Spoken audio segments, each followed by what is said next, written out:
If you have nothing nice to say, aren't you supposed to just say nothing at all? It's okay, dude. You hit him up. He's the bigger creator. You're his bitch, dude. Oh! Here's the thing, all right? In 2018, I went to work for a man, Todd.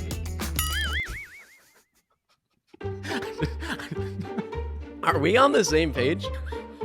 Shaan, we ping him. And what do we ping him with? Well, there's this thing he's been talking about on the podcast. The Olympics are an example of how to waste your life. A week ago, we saw some dude with like a javelin training device, and it's just basically like throwing fucking Zeus lightning bolts at the ceiling. And then the next one we get is F1 drivers training. They're in a simulator that's putting them under like 4 or 5 Gs, and so they're just like... And you were like...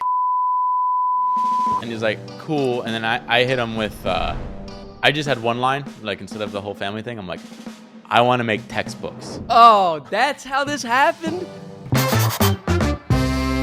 Welcome to the Smart Nonsense Podcast, where we talk about smart nonsense. Oh, wasn't bad, yeah. dude. I tried to hit the hi-hat with one of those. No, like, you know, when we were kids, it was really cool if on the playground you could do like... Oh, no, I could. My mom used to teach me. Maybe that's what it is. Where we talk about smart nonsense. Oh, that could be it, dude. Because I went Jing Jong Jamboree, dude. I don't know what I did with that. Which is fitting. Which is fitting, given you are in Club Miami, Club South Beach right now. Don't know what's going on over there. I got the echo location. Apologies to the audience if you can hear Dylan's neighbor, who in a commercial office space is. What is he doing? Dude, I just did like that. Who's the guy?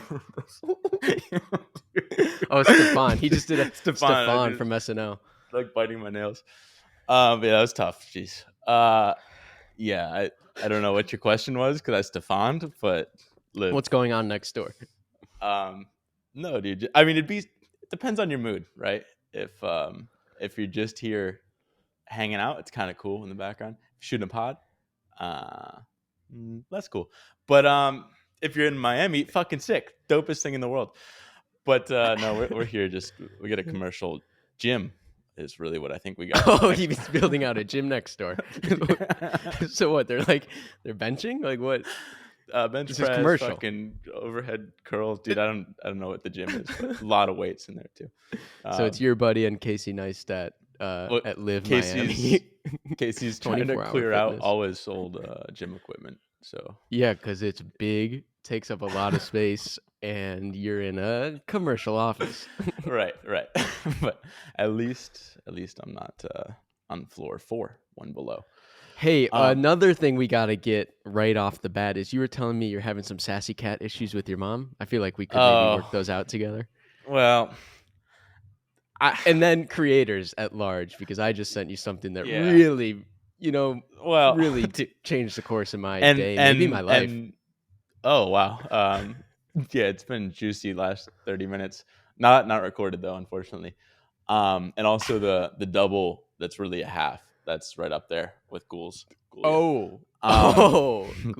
But all right, what was the first thread that you threw out? So the first question was, we need to do a little therapy. Yeah. Right. Yeah. So I don't know, dude. Who is somebody just walked in? Tell him to leave.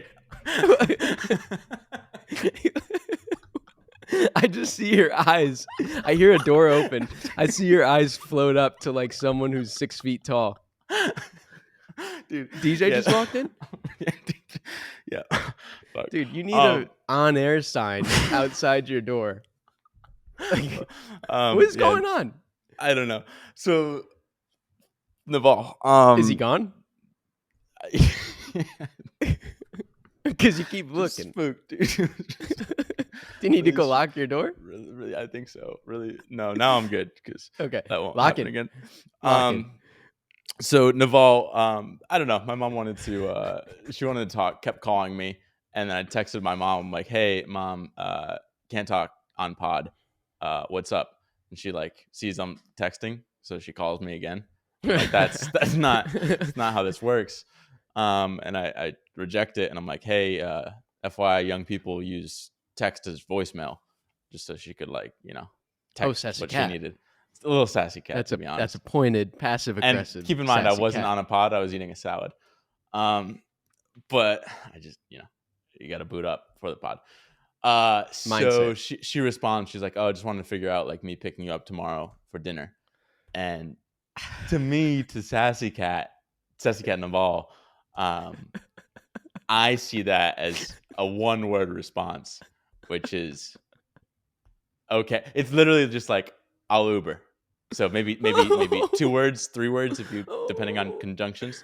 But yeah, so basically whoa. I didn't expect to get so sassy cat, but I just people like chit chatting. Hungry. I was going for efficiency and I didn't eat my salad yet, right? She was holding me back. Yeah. So. Okay. So it's okay. So that's number 1 on the docket. Yeah. Number 2, you're saying we got a conundrum, which is we were on the phone with Michael Girdley yesterday, and I was thanking him for basically pushing us to put Jack in place and do what you and I do best, which is content. And I was like, Girdley, I think with Jack in place, like we doubled our business this month. We'll double it again next month. No, and here's the thing. I thought about it, and by I thought about it, I mean I'm thinking about it currently. I think when you said double, you confused revenue with expenses, and that's not a big deal. We doubled expenses, and some might say even halved revenue. 87 in March. It's 87K in March. But man, did he feel good on that call? He did, thinking that he really changed our business for the better. No, he might still though. There's a half truth there, which is we just have a bunch of late invoices. I think we did about 130 in March. Yeah. Oh, that's just good. late invoices. Yeah. So we'll not probably, enough, but it's good. No, it's not enough. That is true. Numbers we're shooting. So let's talk then about creators, which will then probably get to the juice of this podcast, which I believe is the call we had with Shaan Puri yesterday. Because I just texted you something that ruined my day. Oh, and fuck. That's all it took 5 seconds. Oh, and we got an update on Zack D Films, dude. What's the for those following along? You live responded to his and he live answered. If you have nothing nice to say, aren't you supposed to just say nothing at all? No, you hit him with Naval, dude. Oh, he did hit you with Naval, dude. He give you a little dude. Naval all right, should we air that out first? The fuck was that? I mean, it's okay, dude. You hit him up. He's the bigger creator. You're his bitch, dude. He's just making sure that you know that. Yeah. So live on the pod yesterday, we were having this gripe with Zack D Films. I'm sure he's fine. All right. I just don't know the guy. He's a big, cool YouTuber. And first impressions are everything. Have we said that before? First impressions are everything. And I now have a third impression, and it's not good. Right. And so I bumped on the pod yesterday. Hey, dude, LMFAO, what about all the other cues I asked you? A little bit of sassy cat. Little bit, but I gave an LMAO. I gave a laughing emoji. Oh, yeah. The emoji helps. The emoji helps. This is a problem with one-way communication, which is like if you're feeling sassy cat, you're going to read sassy cat. Right. So maybe he doesn't mean sassy. For the OG listeners, I've tried emojis before. Totally different result. Actually, not that different. Just a lot worse. Mine was a winky with a tongue out with a client you were fighting with. But and then similar he comes back and he's like, "Hey, dude, 1, you're 20 years old, so shut the fuck up." And 2, the way you're talking really makes it feel like you have a cash flow problem. Like, is that correct? Well, let me double down on the first point. The first point was like, "Hey, I've worked in this industry for 20 years. Never once says anyone ever talk to me like this." Yeah. And I'm like, "Hey, dude, welcome to the fucking big leagues." This is how we behave when we get 3 clients. I put up 4 fingers. Yeah. So that was point number 1. Point number 2, he's like, you guys, you must be going bankrupt. And it was like the first time we weren't going bankrupt. Which actually wasn't true. We usually are. Even in spite of everything they tried to do to bankrupt us. Yeah. And that's just me blaming them when really it's our business. Let's cut to the Zack D chase. He answers my questions And then he says, I'm not doing the editing myself these days, so I'm always on the lookout to bring in some 3D talent. And look, that seems positive, dude. But I've been in the Zack D position before where like I feel like hot shit. Like I'm the guy who's like getting all the views, doing all the things. And that's how I respond to people, which is like, here's just a statement. Yeah. It's not open-ended. It's not a question. I don't have time for you. Here's just a statement. And that's what that feels like. And actually, so maybe that'll cause me to check myself a little bit more when I respond to other people. Yeah. Well, you see how it's not quickly like the he's great not can like fall.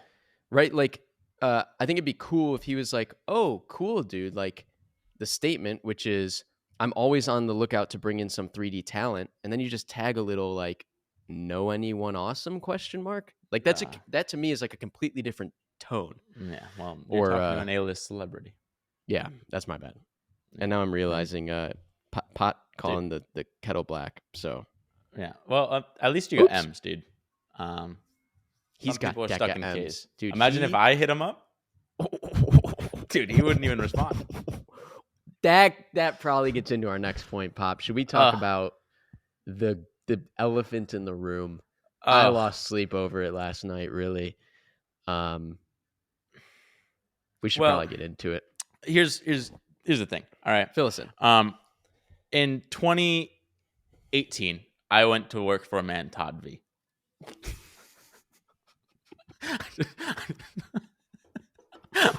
Are we on the same page? yeah, I want to hit you with like an absurd context. Basically, Todd was like, "Hey, when you're talking to girls, if they ever ghost you or like you just need to hit them up out of nowhere, you want to ping value, all right?" Yeah. So I learned this concept of just like anything that's kind of like tangentially related to the girl, you can use that to hit her up and kind of like bring someone back to life. So we use this kind of like, I guess in sales, like you ping people, but it's a little bit like, offering some sort of value to them. So we did the same with Shaan, where every once in a while we'll be like, "Hey, dude, saw this thing, cool. Just, I don't know." Well, every really couple quick, months. I thought for a second you were going to go into the David Sachs deposition, but maybe we should save that for Monday's episode. I'll write that down. No, we can't just be airing out dirty laundry on the pod. People should subscribe, though. It's funny. Listens to any of this? I don't know. Maybe he listened to one where we said everyone at his party had Asperger's. Because that did get released like 6 months later. Sorry, stay focused. What do we got? Yes. We got so ping value. Shaan, we ping him. And what do we ping him with? Well, there's this thing he's been talking about on the podcast, My First Million, that is, where he's like, Olympians, they're fucking tapped. They just like, someone convinced them early on in their childhood they should over-optimize for the dumbest activity. And so like a week ago, we saw some dude with like a javelin training device, and he was just basically like throwing fucking Zeus lightning bolts at the ceiling. Like a Bowflex machine, but for javelin. So he's just like throwing a metal block like up this track, and it just comes back, and he just does it over and over again. Dude, yeah, it's like, this is society. Versus like, I think, like the original Olympians were like trying to be well-rounded humans, but we just got fucking one-armed Joe. And then the next one we get is the F1 drivers training. Sergio and Garcia. they're in a simulator that's putting them under like 4 or 5 Gs, and so they're just like, right, like turning this steering wheel that's like really hard to turn, pulling their head. Yeah. He basically, dude, just looks like he lost or added a chromosome right in the moment. And so we send this to Shaan, and like, hey, well, dude. so, and we actually live by this, and it does come from Shaan, which is like, so many people put like 10 out of 10 talent on a 4 out of 10 opportunity. And that was us for a long time, where, I mean, what were we doing? Like, we were trying to start Clipped. We weren't doing any of our own content, but we were good at it. Mm-hmm. And so we had, or even like, or maybe when Clipped or was an agency or whatever, it was like you and I had 9, 10 out of 10 talent for video or whatever it was. Cocky. And we were working on this 2 out of 10 opportunity. Uh-huh. And so we were like, that's dumb. And then you kind of went monk mode and figured out content and all that stuff. How's that tie in? These over-optimizations. Oh, okay. With the Olympians. Right. Okay. So all ties in, and then he hits us back. He's like, "Yeah, that's fucking, that's really funny. I find that funny. You guys find that funny. It's cool. What's going on with you guys?" So like, there was a little back and forth, more than the usual, and we're like, "Oh, wow, Shaan's engaging." So he asked us like, "Hey, what's the deal? Like, you're figuring shit out a year ago. Haven't really talked. Have you figured shit out, or is that like for next year?"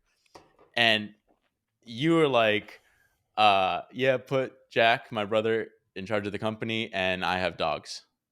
And stuff like that. Like, I was just kind of fucking around because I'm just thinking like, hey, we're living our lives. It's going well. We're doing what we're doing. And like, here's this guy coming in asking all these questions. So I was just kind of fucking around. We got there's some pent up sassy cat somewhere deep down, which we can unpack later. Oh, dude. I'm remembering like the sequence of text and just the fucking out of the blue.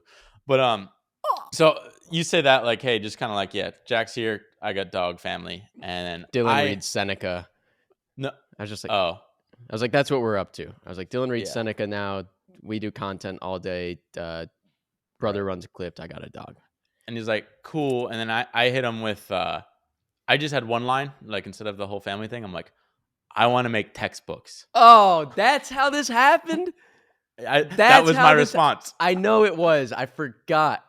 I was like, how did this happen? Because to me, and we're going to get to it, this was just a nuclear bomb. I was on my way out of the office.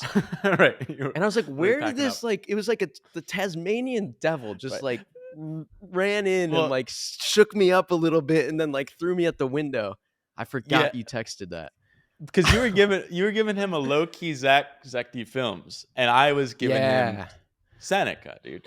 So I hit him with like, I want to make textbooks, which is a fucking crazy thing to say, because like, who says that? So fucking out goes the worm, and Shaan just swimming by, and he takes a chomp because he likes it. He's like, what? He's textbooks ? Like, what does that mean? Right. Like that's a funny idea.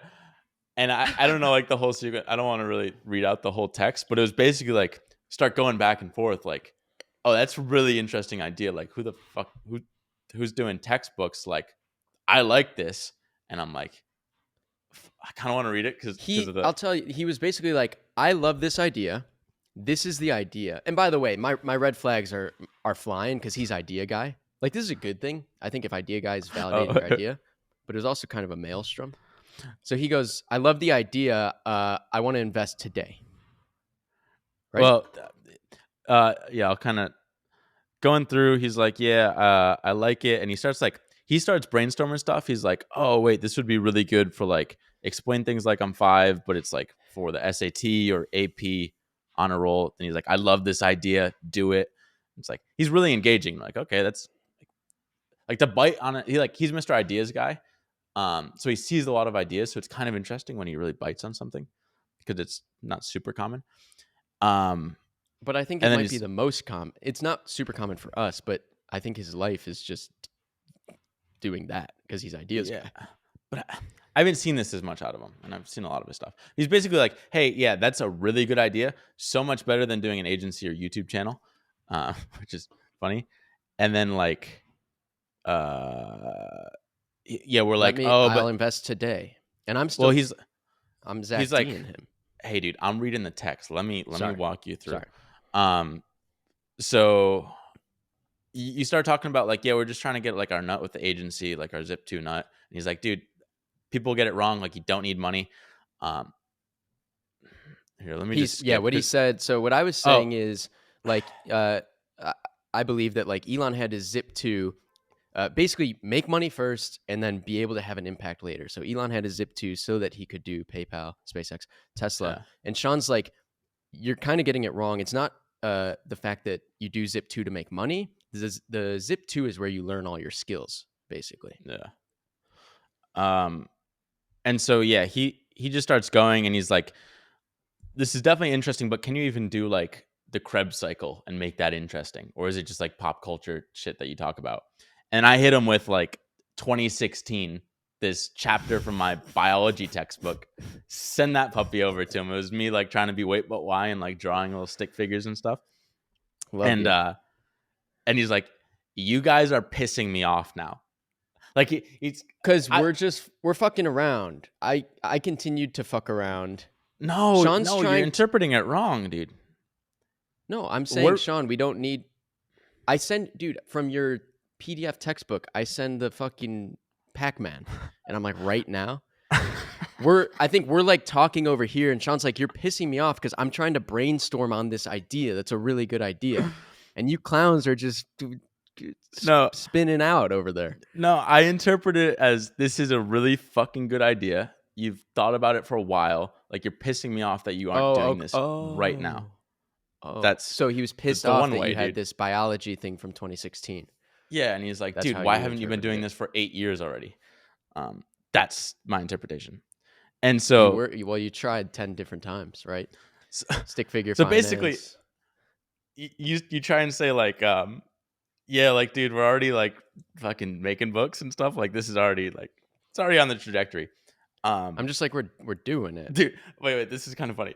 So you're like, so this is just like, the plan is to go from YouTube to Smart Nonsense Newsletter to making learning fun, aka textbooks, and then big Khan Academy education play, whatever it is. Yeah, and he's like, have you considered just doing the textbook? He didn't have the little squigglies, but I could feel the squigglies. Doing the textbook. And then, dude, out of nowhere, it's really bad. Fucking his assistant, dude, secondhand man, Ben, just comes out of nowhere. Like, we're just jamming. We've been jamming for like 10 minutes, really hard, going deep in the paint. And he's wild card, first message into the whole chat. He's like, what do you think is a simple, obvious content idea Shaan should go hard at? Like, you got to be there for the energy, because it was just like boom, boom, boom, boom, boom, boom, and Ben out of left field, dude, just has this ask. Doesn't he text you that all the time? And didn't you just tell him exactly what he should do for Shaan's content? I don't want to put him on blast. Sorry, dude. He's asked me multiple times. I tell him the same thing every time. So what's that all about? I don't know, but it's funny because he always says, "Oh, that's a really good idea." And I'm like, I've told you this 3 times now. But that's fine, dude. They talk to a lot of people. Point is, yeah, we're jamming. So we're jamming, and I'm like, hey, there's a lot of goo. Like, how about next week we talk? And he's like, next week, dude. How about right now? Because that's the way I do business. So we're like, fuck it. All right, we get on this FaceTime, and this is what was cool to me. I was jazzed, like the underlying like feeling. I got a lot of not nice things to say, so I'm not going to say them. So you continue. You'll feel them for sure, though. And okay, well, why do you basically? There's a lot here.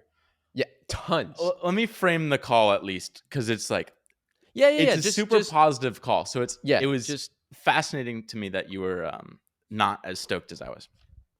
So he comes to the call, and it's basically like took like our textbook idea. We're like, hey, Shaan, we want to make textbooks, and he's like, hey guys, you should make textbooks, and not like in a like this is my idea sort of thing, but he like starts to pitch us on exactly why it's the best thing we should ever do and drop everything else and just focus entirely on this, which to me felt really cool and validating. It was like, oh shit, this is ideas guy, and he believes in this idea more than any idea I've ever. I think that's where we went on different paths on the phone call. Right at the start. I started confirmation bias. Like, I started in red flag world, and then I just kept seeing red flags.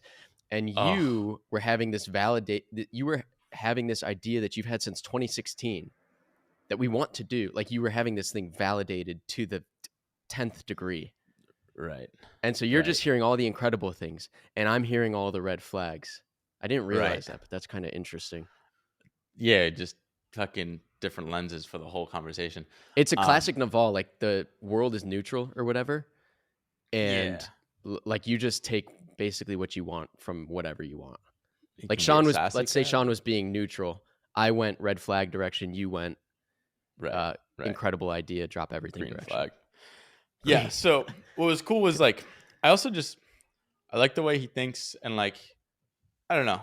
He basically just like fucking brain blasted all this stuff at us. Like, first point was, hey, this is a really fucking good idea. Like, while inspiration is hot, like, you want to strike, which we probably kind of disagree with over, like, in certain cases it makes sense, but Yeah, like a lifelong project, I don't think it necessitates. That was the first like, thing where I'm like, I think if you're a shiny object ideas guy, I think that is true. Ugh. Where my bad, dude, but I gotta jump in. I gotta defend myself because I couldn't. Another gripe I got, there was no air on the call. I was thinking after, I was like, how much time did he spend listening? But my bad, dude. My bad. That to me was a green flag. You got red flag. I got green flag, dude. Out of how much time he spent listening? What do you make blue when you combine those? Wait, what was my thread? So yeah, I think the call basically started with ideas are ephemeral, and the longer you wait, the basically energy you have to capture that idea just fades over time.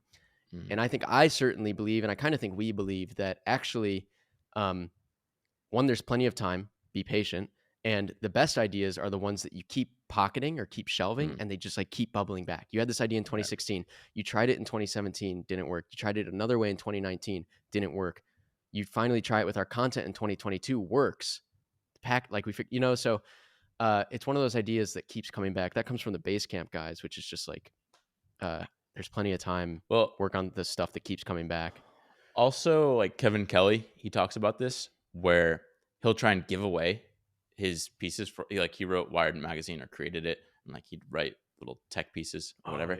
Yeah. And he's like, yeah, I try and give like every idea away, but the ones that I can't give away, like people won't take them, but they keep resurfacing in my mind. Like every couple months, I'm like, all right, no one wants it, but I love the idea. I got to do it. It's kind of the same. And here's vibe. What's amazing about the textbook idea. You had the idea in 2016.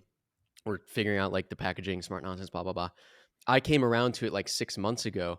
Jack, CEO of Clipped, called me like 2 months ago, independently of everything, and was like, hey, I know how you monetize smart nonsense. It's with a textbook. And that's when I was like, whoa. Yeah. Okay. We all independently saw this thing. Right.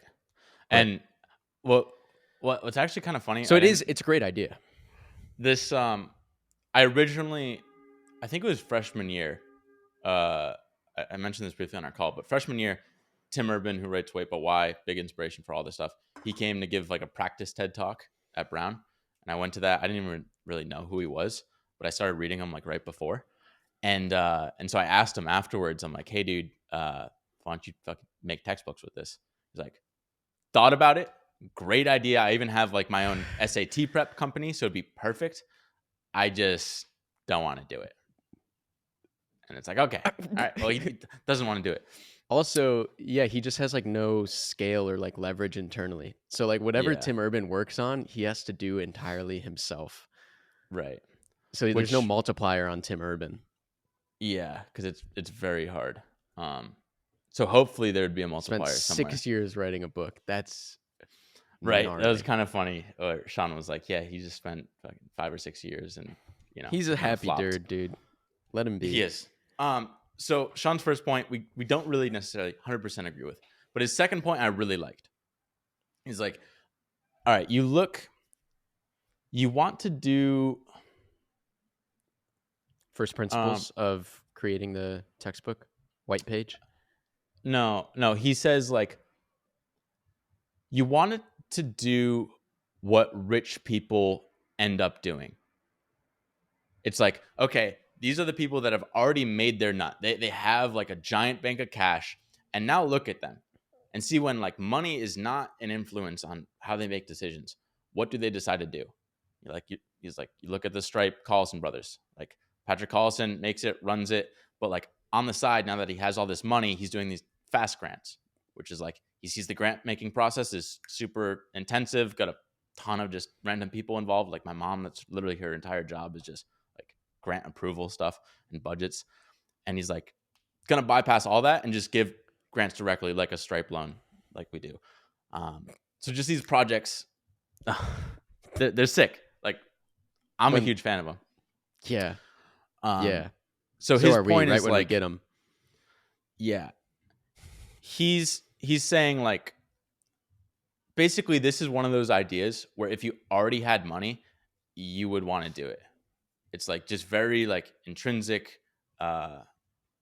It's like basically he kind of tied it into like being the signature thing. Like you want to be known for something like really cool. And he's like, YouTubers. Yeah. Well, let's pause on intrinsic because I think maybe he was projecting, but I think he was getting to the fact that we do content very extrinsically. Wait, what am I trying to say? He was basically saying, right, you shouldn't do content. You should do this textbook thing because it's intrinsic. But I was thinking, like, we're kind of intrinsic guys that don't really care about, like, we do. Yeah, I don't know. Yeah. Well, I was like, he might think doing shorts or whatever is like an extrinsic game, but like, I think we play it very intrinsically. We're trying to. Yeah, I think we play about as well as you can. And that's kind of why I say I hate creators, because I see creators are just playing purely extrinsically. It's like we're trying to just get as many views, and like every conversation is like, oh, did you try this new viral strategy? It's like, dude, I don't give a fuck about viral strategies. It's like, who can tell the best story that teaches you something? It's like, that's all I care about. And there are so few like teachers on the internet that I don't. Creator is just like fucking icky to me. Also, who knows? Maybe that's cope because I don't fucking create well. But point is, Shaan kind of says something similar where he's like, one thing's to be a creator, but that's like this super competitive, like really not that cool game because like everyone's trying to do it and it's just like you're just one of a million fish and like maybe you're the best, but like who the fuck cares? He's like, dude, if you're just like the guys that take down McGraw Hill and Smart Nonsense is suddenly the textbook, like who the fuck is doing that? That is like your I forget the guy that hacked the iPhone, George Hotz or something like that. But he's basically been known for like the last 20 years for having like beaten Apple, and that's just like his signature, his legacy is just like he took down the big man. And this is one of those like similarly super cool prizes versus like we got 1 billion views in a year, like that's really fucking cool. It's like fuck that game. Like this game's just so much cooler. If you were rich, you would play this game, not that one. So that felt really good to me. I'm like, okay, I agree completely. That's our moat. No one's competing there. Everyone's competing here. That's just like, that's how we behave with everything. So that all felt good to me. I'm trying to think of any other strong points he had. I know your lens was fucking red. Dude, the negativist Nelly. Dude, my notes. Let me think of other. I'll say all sideways. One awesome thing that came out of it was he put us on this site neal.fun. That's kind of when we started talking about like what would the ideal product be. But neal.fun, that was like a website like I've never seen that is in our world. That was pretty cool. It's like this guy built like custom animations to like kind of teach lessons through the site. Really cool. Right. So that was cool. So one thing connected to us creating on YouTube, he's like, YouTube's cool and all. Like, I see what you're doing. And our pushback when we gave it was like, hey, the book's really cool. We agree. It's been kind of floating in the background. We're going to get to it in like 2 months. We just got to figure out this clip thing, make some cash. We'll keep YouTube ripping in the background and YouTube's going to promote the textbook. And his point was like, guys, no, just like fuck all of it. Like, you don't like let Jack suffer and like drown in Clipped and like figure that stuff out, like assuming that it's not going to go bankrupt in a month, which an important assumption there. But like assuming that's the case, he's the CEO, he should figure that out. Now you should just worry about like YouTube. But he's like, don't even do YouTube. Like I could basically, if textbooks is the thing, that is like the ultimate mission. Going through YouTube to like sell. Well, he was like, do this. He was like, do this. Take out a piece of white paper and put at the top of the idea, put at the top of the paper, like we want to make this textbook, the Smart Nonsense textbook or whatever. And then on that piece of paper, go through the first principles of how you would get that textbook in the hands of X schools or kids or whatever. And he's like, I doubt that when you do that exercise, you would come up with this idea that in order to sell 50,000 textbooks, you need to spend 2 years making a YouTube channel with this cartoon content blah blah, figure out if you can go viral, blah blah blah. What's funny is in my head, I'm like, no, that's the most direct route. But that's how like wrapped up in it I am. Okay, because one, we just don't know what like paid ads are or how that world works. But like, he's like, dude, that's just the most roundabout. Why would you ever like fucking figuring out virality and making animated shorts to like promote a book? Like that's just like fucking zigging Yeah, and zagging. That's not it. I wasn't like I wasn't. Wait, what did you say? That is the route. I was 50-50. I spend a lot of time thinking about this like idea of resulting, which is like the content, and actually like Jason Fried and DHH talk about this, but it's like the content is what we did knowing what we knew a year and a half ago. It is where we are now, and it works. Right. So I was like, Well, yeah, maybe what you're saying is true, but, and I said, like, don't you think it's infinitely easier to start up this textbook idea or whatever, get this in schools with an audience?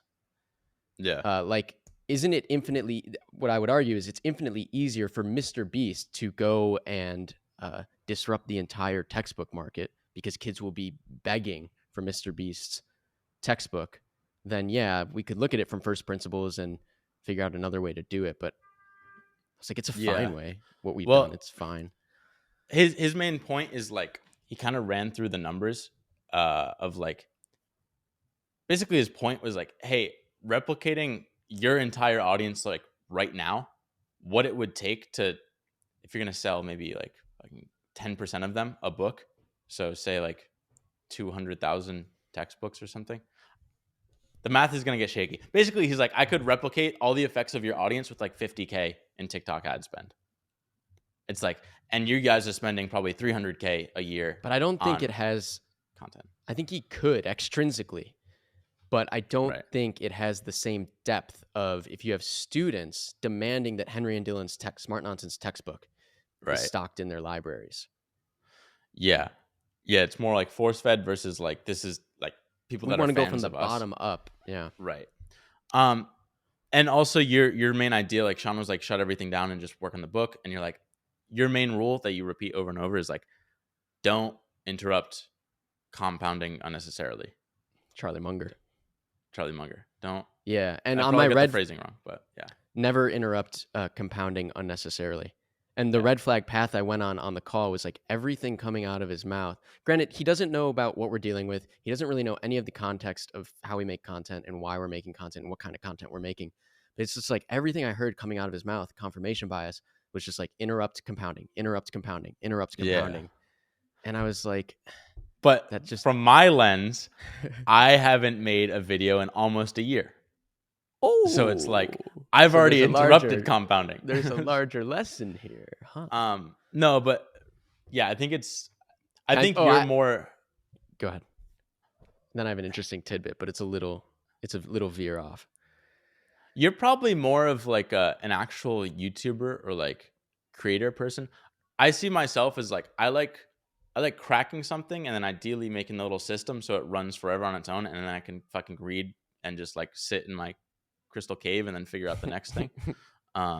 Versus like, I don't know.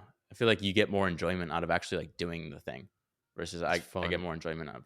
Well, I have another contradiction I was dealing with, which is I was meeting with the founder of Italic maybe 9 months ago now. And he told me he was talking to Ben Levy, Shaan's guy, and that he and Shaan had been talking because this is when Shaan and him were texting that like, Henry, you're an incredible YouTuber. Like, how do I do this? Do you remember that? Oh no, Shaan was. Shaan, yeah, he said like that out of nowhere. Yeah. He just texted like, your long form. You're an incredible. I'm like, this is emotional abuse, but my bad, dude. My bad. So everything's fucking red flag. The contradiction is when they were doing that. So Ben and Shaan were clearly going deep on content. Ben told my buddy from Italic that Henry, don't do the smart nonsense thing, just do YouTube. Henry, just be a YouTuber. Why are you launching this newsletter? It was when we were launching the newsletters in July. Oh wait, that's colorful. So now here I am, like, Had Right. I got on the phone with you in last July and we talked about this stuff, you would have said, they would have said, dude, you are a YouTuber. You're amazing at YouTube, the way you tell these stories. Like, why are you even thinking about launching a newsletter? Right. But now it's like, this is kind of my point about resulting. It's like, well, the newsletter's out, the newsletter's doing well. It is our content. You know what I'm saying? Yeah. The It only was just a difference to shiny me object 6 months ago. is like, it's not the same magnitude of shininess. Like the shiny object then was like, I'm gonna text Henry and be like, hey, fucking, it's really cool what you're doing. Now the shiny object is like, we haven't talked on the phone with him for years, and out of nowhere, he's like pitching us for an hour straight about how great our idea is. It's just like the magnitude Emotional is different. abuse, dude. Right. This is Dude. like a toxic relationship, but I saw it as like the most positive, and I think that's maybe That's how why you're toxic trapped in the relationships toxic work. relationship. But no, he is. Shaan's funny because he's like a guy that will like come out of nowhere, love you, and then disappear forever. And so it's just this like not forever. And it's for like fine. a It's year. just who he is. This is what he did to us the first time we met, which I then also realized last night. He gassed us up, told us everything's going to be all right. He's going to mentor us, take us under his wing. And then a month later, like they cancel their MFM contract. We can't get a hold of him and we almost die. It's like, Yeah. But that's fine. That's my bad. Yeah. That's my bad. Let me continue on. I'm trying to think. Oh, so the one thing I'm trying to balance in my head is like, he was saying, like, what would we get wrong basically? Because we want to do the textbook. He's saying we're going to get wrong and like waiting too long to do it. Fine, whatever. It takes a month, takes 2 months. Maybe we do it now. I don't know. Or maybe I just do it and you clean up shit. Who the fuck knows? But point is, he's like, the thing that I think you would actually get wrong is the part that feels small. Like it's just like 20% of the overall thing. But it's, he said like distribution, but it's really like the angle. Like, what is the angle you're taking on this textbook? Is it an AP textbook that's like, I was saying I want to like build the universe from scratch, basically, like start with physics, then go to chemistry, then biology, then psychology, who knows, maybe math's in there somehow. But just like build up the universe. The problem there is he's like, there's just not like a hair on fire need for recreating the universe. And so he's like, okay, where is there a hair on fire need? Like, my original idea was like AP exam. Like, you want to study for the AP biology exam or physics. It's like, we'll just like teach for the exam, basically, of like all the necessary stuff. But he's like, even more than that, even better, more of a need thing that you actually spend money on. It's SAT prep books. It's like, hey, we're going to do smart nonsense SAT prep. And it's, here's how to get an 800 on math and reading and writing or whatever. Which I'm also like, wouldn't be inherently. I think from a business lens, it was a great idea. He was talking about like do Right. SAT but P90X, SAT prep but make it like P90X and in the smart nonsense way. Right. I'm like, yeah, that's probably a great business where we can make a ton of money. But we don't want to make SAT prep. I don't even believe in standardized testing. Yeah. Well, that's dude. So what happened to me last night is I started going down the rabbit hole because I told him on the call, like, I basically like flunked the SAT or like the PSAT. I got like an 1800. That was something. cool. I want to find you gotta send me this book, the thing you're about to talk about. I read it again last night actually, or like skimmed through it. And the guy went to Brown also, so I tried to hit him up. But basically I like did really bad on the PSAT, and then I like took some like SAT courses and like kept doing bad. I like couldn't even break 2000, which was like fucking, it was like I'm going to fucking charter school. What do they call that? Community college. And then like I picked up this one book because I thought I was good at math. I picked up this one book and it just like taught how to take the exam differently than every other textbook. And it was like it was like cool, like handwritten stuff in the book. And it like felt like I was just getting like personal tutoring, but from a guy. I don't know. It was just a completely different angle. And I fucking like basically I got like one wrong on the math. So it was like a 780 basically. So almost a perfect score just from this one textbook. And so I'm like, dude, I like that feeling. I want to do that. But then I started going down the rabbit hole and I'm like, so I reread the book last night, or like going through it, and it wasn't teaching math. It was teaching how do you seem good at math. Gimmicks, which is basically tricks and gimmicks. Yeah, it was like basically like brute forcing the exam. It's like, hey, when it gives you like, don't do the actual algebra on it. Just like pick a random number and just like plug in that number and Yeah. see like which thing comes out. Yeah. And so like I never really That's learned how to do shit. I just like fucking pick numbers. also colorful. That's also colorful. But yeah, like the reason I don't like standardized testing is because they're completely a game. It's can you learn the tricks? Can you brute force it? And the kids who have more money get the tutoring that figure out how to do it. Right. You like don't have to be smart to do well on these things. Well, And that was the thing. I wish I spent more time just learning the tricks in hindsight because I would have crushed. Well, that was literally my entire school experience was learning the tricks. Like I don't think I learned anything in school. I just gamed every test I've ever taken. And this was just like the example of that. So funny, dude. You're like this on the call, you're like this math SAT prep book, it changed my life. It was handwritten. It was first principles. Like he went all the way back. You go back and read it, and he's like, shove a 3 in for X. You shove a 3, and then if that's too low, you put an 8 in there. Right. And then it was that's crazy. Funny. I was like, oh fuck, dude. I was so deep in it, I didn't realize I didn't learn shit. Maybe I don't know. I just saw it at the beginning, and it was basically like how like half of it is just like how to take the test, and then maybe a little math after that. So I got jaded, and I'm like, fuck that. That's not like it's always felt off. It's like, no, I want to do like what would Feynman do? Like would Feynman teach for the exam, or would he just like teach for the knowledge, the concepts? Dude, have you seen videos of Feynman? That's what you got to be doing, sick, dude. He's just like atoms, sun. They're jiggling. That's all I want to do. And it's like captured in a tree. So when you light it, they jiggle some more. You got fire. Well, fire, oxygen. It's like, yeah. The fire one is so cool, Duke. I wanted to do a short on this because it's like the sun comes down and like gets carbon from the air and then like fucking makes the tree. And then when you burn the tree, it releases light. That's just sunlight that's just been trapped in the bark for fucking 100 years. That's like 100-year-old sunlight coming out. It's like, dude, what the fuck, Feynman? So I just want to just drop brain blast knowledge bombs all the time like that. So it's just I want to say something to any aspiring 14-year-old that does need to take standardized testing. The tests are the same every single year, and there are like 4 types of questions, and you literally just have to learn the formats. Yeah, and that's it.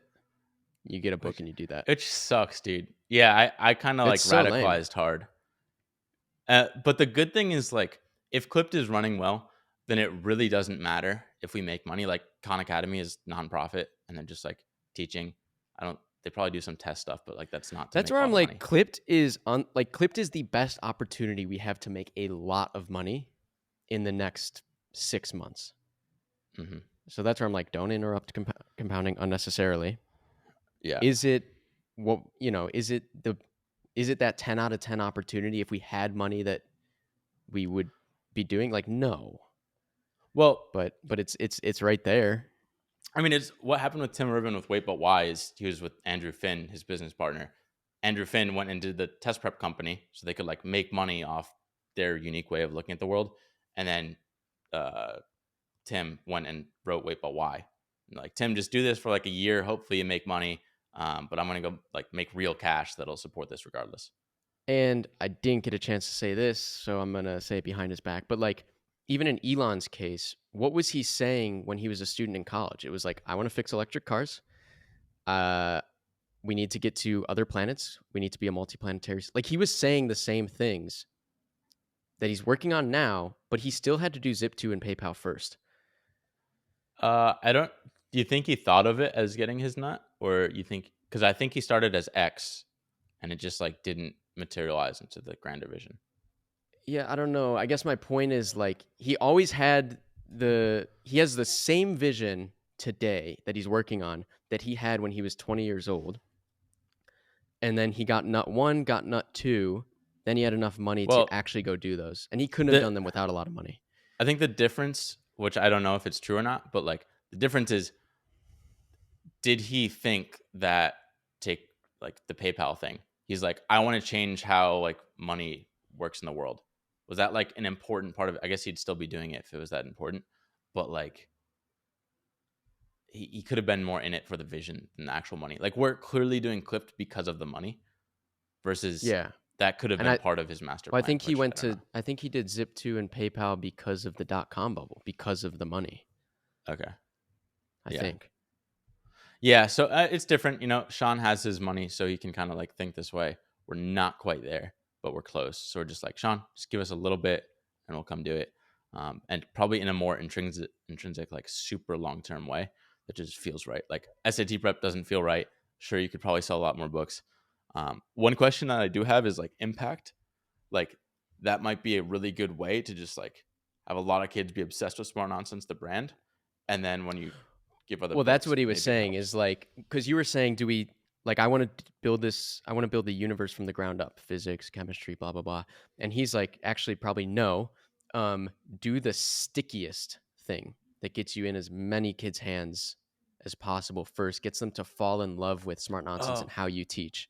And that's kind of when he went down. Like, start with SAT because it's something every kid needs. well, part of my problem Hair that I on fire realized problem, he was saying. I see it as hair on fire problem for a 16-year-old. It's like this is just one sliver of society versus like here's if you were God, here's how you'd build the universe. And it's like anyone can consume that at any point in their life. Granted, it's not hair on fire, like fucking you're not God, so you don't have to actually care about that. But like if you get now fucking 50 years of people that could be interested versus 1 year of people, Right. And the need doesn't we have to be get as to high. do I think we get to do that more. The thing we want to do more, which is let's just build the universe from the ground up, because we have the money making machine and we have content and we can push audience over. If we were to drop everything and do the textbook idea and we had to make money or Then it all whatever, rides on it. Yeah. then we have to do SAT prep. Right. You have to do the thing that's going to sell as many. And One thing I do fear is like, where is the line? Because like, where's the line between doing something that you like and doing something that's just stupid? Like Tim Urban going and doing like, here's how society fucking. I what didn't is even our read his book. problem? It's a good The book. problem. What's But our I just like problem? I don't care about it, and it felt like current eventy to me. And I'm like, I don't care about that. It was, dude. It was such a you book too, because he was trying to write a blog post about 2020 or the pandemic or something, and then he just kept getting himself into a first principles loop. And by the time he came Dude, out that's of it, so he was like, dangerous. "Yeah, he was like, I have to look at this from every single angle now, and it's going to take me 6 years." That's Uh, a crazy. It's a infinite loop, really, that you might yeah, never get out. I'm like, dude, But stick to the blog post. my concern, and I know we'll wrap up in a sec, but basically, my concern is that we do something that's just like takes a lot of time and it flops. Granted, my counterpoint is like, can we do just? I envision on the site there are just like 6 different books, and they're each like $10, and you can buy them, and they're like just the essentials of whatever, essentials of physics or whatever it is. And that way it's just like shorter. We don't have to worry about it. One other point, I don't want to shut it down yet, is I know we're running long. I think a lot of the time, and we're kind of like doing this currently, so maybe it's hypocritical, but like a lot of the time people will think you have to like do these certain steps. Like you got to like do this thing to do that thing to do that thing. And really, like you just want to go straight to the thing if you can, which feels like, yeah, Shaan, we could do the SAT prep book, but that we'd be doing that so it enables us to then do this thing that we want to do. What if we just fucking did that thing? What if we just built the universe? It's like, oh, okay. Well, if you don't need money, then fucking yeah, just build the universe. So yeah, I think people get that wrong a lot. They think they have to take like stepping stones when ideally you can But just the go straight good to thing it. about stepping stones that was bothering me a little bit is like those stepping stones also give you way back to the Zip2 point about where he was kind of contradicting himself. Like Zip2 is about building skills, not the actual cash. Like the skills we're getting with the path we took, copywriting, content, IP, world building, comedy, storytelling. Like we just hired a writer and are learning how to manage and coach like 2 weeks ago. So I'm like, it's just not all for naught. Like we're learning insane skills. And I think you can rationalize that with a lot of things, but like he he said in particular, like, this idea is really cool because no matter whether it flops or not, like, you're gonna have the sickest skills coming out of it, like having tried and crafted a book. One thing I wanted to say is we've been sort of in search of this like overarching mission for a while. It's like we've had this rough like make learning fun idea in our head, but it's never felt tangible. We read what is the book? It's not Story Brand. It's another Building a Story Made Brand. to Stick. Made to Stick. That's the one I wanted. Made to Stick. Made to Stick talked about like missions and like having something super tangible, like, hey, we're gonna put a man on the moon, or in Elon's case, we're gonna like make civilization multi-planetary, go to Mars. We've never had that. It's never felt like, oh, we want to teach 1 billion people. Like that's fucking so does everybody, and we kind of already did that. This feels a lot more like putting a man on Mars. It's like put a textbook in every school. It's like that to me feels like, okay, we can all get aligned on this mission. The video team, you're just here to help promote the book that gets it in a textbook so kids love it and they demand their whole school districts take it on. And then, we have like the enemy of McGraw-Hill, which is like the incumbent that's been there forever, and the textbooks are super boring and they suck, and they basically like suck the fun out of education. Analogy I think it being just makes everything. NASA to SpaceX was trying to disrupt NASA. Right. Your mission is you're the SpaceX to McGraw-Hill. Right. We do definitely need a mission. Yeah. Oh, hey, dude. There it is. There it is. Gardaloo. Oh, Gardaloo. Oh, end on a there it is. Whoa. The lowest. Wow. Yeah, we went long. There was a lot of tea there.